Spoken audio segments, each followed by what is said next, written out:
प्यारे बच्चों, नमस्कार। जैसा कि आपने पिछले सेशन में सुरक्षा कर्मियों की भूमिकाएं और जिम्मेदारियों के बारे में पढ़ा, मुझे आशा है और पूर्ण विश्वास है कि आप सभी को सुरक्षा कर्मियों की भूमिकाएं और जिम्मेदारियों के बारे में अच्छी तरह समझ आया होगा।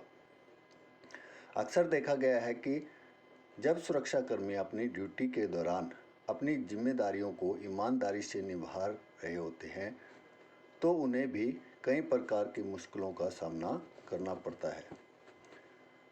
तो हम इसी से रिलेटेड आज इस अवधि के दौरान जोखिम, खतरे, धमकी, आपातकाल प्रतिक्रिया और रिपोर्टिंग के बारे में समझने की कोशिश करेंगे। छात्रों की सुविधा के लिए यह सत्र 2 भागों में बांटा गया है ताकि आसानी से समझ आ सके। भाग नंबर 1 जोखिम, खतरे, धमकी, आपातकाल प्रतिक्रिया और रिपोर्टिंग। भाग नंबर 2 कार्यस्थल पर खतरों की पहचान, जोखिम प्रबंधन और प्रतिक्रिया के बारे में अध्ययन करेंगे। पहले भाग 1 जोखिम, खतरे, धमकी, आपातकाल प्रतिक्रिया और रिपोर्टिंग। परिचय। आपने देखा होगा कि हर जगह खतरा मौजूद है। हालांकि जोखिम कुछ स्थानों पर और निश्चित समय पर अधिक हो जाता है।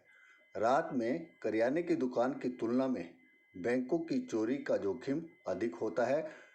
एक व्यक्ति जो जोखिम और खतरों से अवगत है, एक अप्रिय घटना के प्रभाव को रोकने और कम करने के लिए उचित समय पर कार्रवाई कर सकता है। एसेट यानी संपत्ति और जोखिम। जोखिम मूल्य के कुछ खोने की संभावना को दर्शाता है। एक व्यक्ति, वस्तु या सूचना जिसे मूल्यवान माना जाता है और उसे सुरक्षा की आवश्यकता होती है, उसे संपत्ति कहा जाता है। यदि कुछ घटनाओं जैसे मौत, चोट, चोरी या क्षति आदि की घटने की संभावना है जो परिसंपत्ति को प्रभावित कर सकती है, तो इसमें जोखिम भी शामिल है। जोखिम के प्रकार और स्तर को जानना से न केवल सुरक्षाकर्मी की योजनाओं को मदद मिलती है, बल्कि खुद को और दूसरे को सुरक्षित रखने में भी मदद मिलती है। जोखिम का अर्थ। जोखिम आमतौर पर वित्तीय समस्याओं, कर्मचारी संगठन, मनोसामाजिक तनाव, हिंसा और कार्यस्थल पर आपदाओं जैसी दुर्घटनाओं का सामना करना ही जोखिम कहलाता है। जोखिम का स्तर। एक निहत्थे सुरक्षाकर्मी उच्च, मध्यम या कम जोखिम वाली परिस्थितियों में काम कर सकता है, लेकिन यह तभी संभव है जब वह व्यक्ति सप्ताह में एक दिन कम जोखिम वाले और अगले दिन वह उच्च जोखिम वाले कार्यस्थल पर काम कर रहा हो। उच्च जोखिम वाली स्थिति। किसी भी साइट पर अकेले काम करना उच्च जोखिम वाली स्थिति कहलाती है। अपराध और हिंसा से उत्पीड़न क्षेत्र में पोस्टिंग। अगर सुरक्षाकर्मी की पोस्टिंग अपराध और हिंसा से उत्पीड़न क्षेत्र में है तो उच्च जोखिम वाली स्थिति कहलाती है। रात के समय में गश्त। रात के समय में गश्त करते समय भी उच्च जोखिम वाली स्थिति उत्पन्न हो सकती है। उपरोक्त परिस्थितियां अक्सर असुरक्षित होती हैं, खासकर जब वे संयुक्त होती हैं। मध्यम जोखिम की स्थिति। कार्यस्थल पर देर शाम तक कार्य करने वाले कर्मचारी या ग्राहक। कम जोखिम वाली स्थिति। एक दिन की शिफ्ट में अगर कोई सुरक्षाकर्मी काम करता है तो उसे कम जोखिम वाली स्थिति कहलाती है। धमकी। भेद्यता और इसके जोखिम के संबंध में खतरा कुछ भी हो सकता है जो किसी व्यक्ति की सुरक्षा में कमजोरी, जानबूझकर गलती से व्यक्ति शोषण कर सकता है, जो जोखिम का कारण बनता है। आइए हमें इसे समझने की कोशिश करते हैं। एसेट्स जैसे पहले बताया, संपत्ति,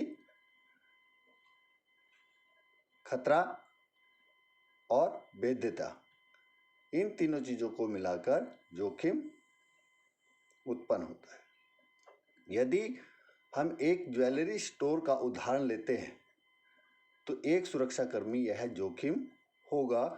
एक सुरक्षाकर्मी के लिए यह जोखिम होगा। स्टोर में आभूषण यानी संपत्ति, शहर में अपराधी की धमकी यानी खतरा,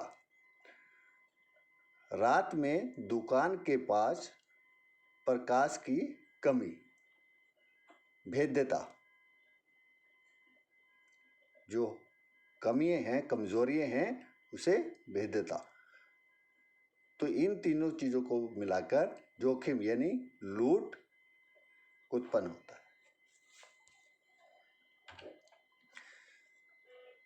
खतरे के प्रकार। किसी संगठन में निम्नलिखित खतरे हो सकते हैं। आइए हम इन्हें समझने की कोशिश करते हैं। जैसे दुखी ग्राहक, सेवा से नाखुश ग्राहक, संगठन की बर्बरता, डॉक्टरों की लापरवाही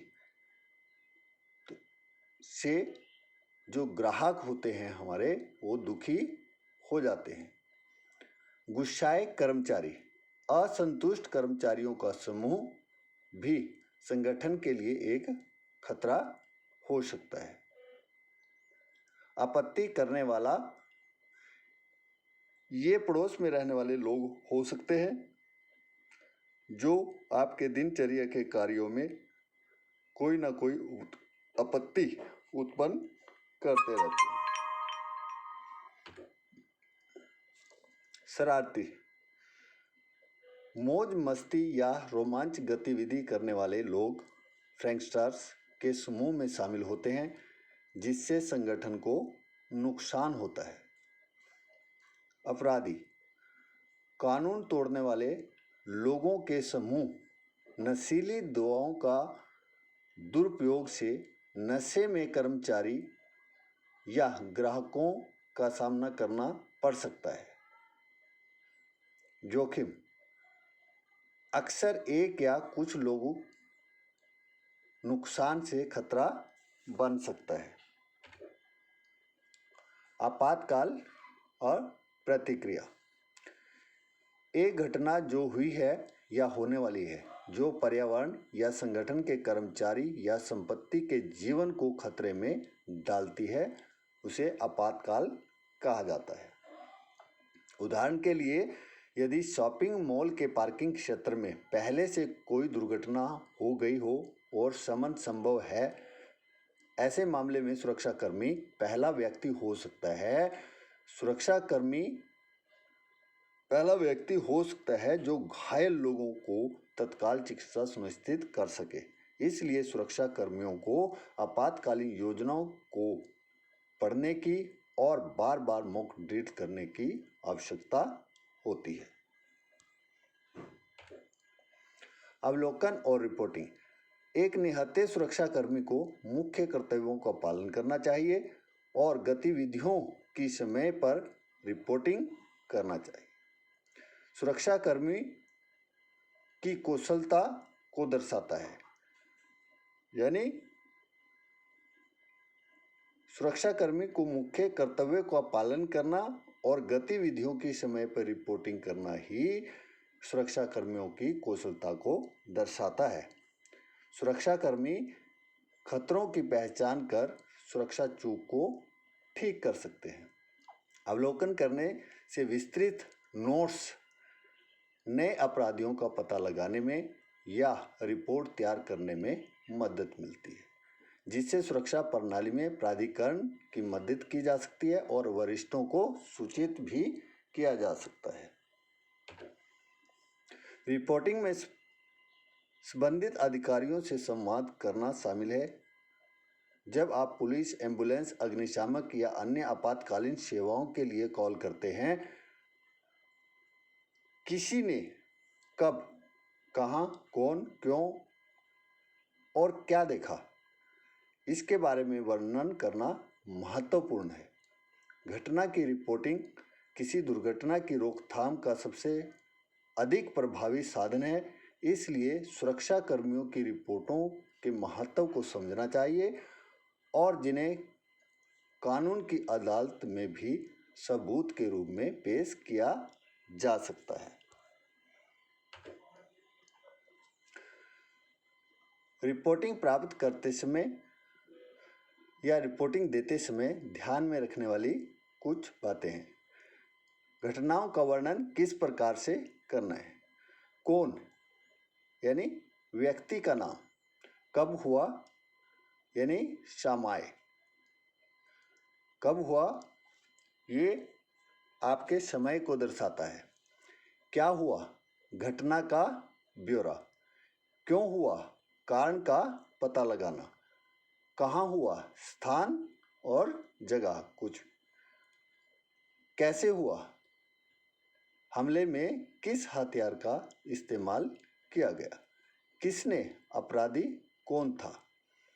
वापस कॉल कैसे करें यानी कि अब रिपोर्टकर्ता से संपर्क।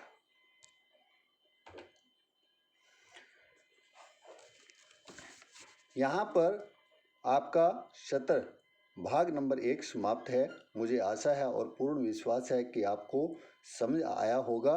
सत्र से रिलेटेड कुछ अभ्यास के प्रश्न हैं जो आपको सबमिट करने हैं और नोट बनाने हैं। आज के लिए इतना ही।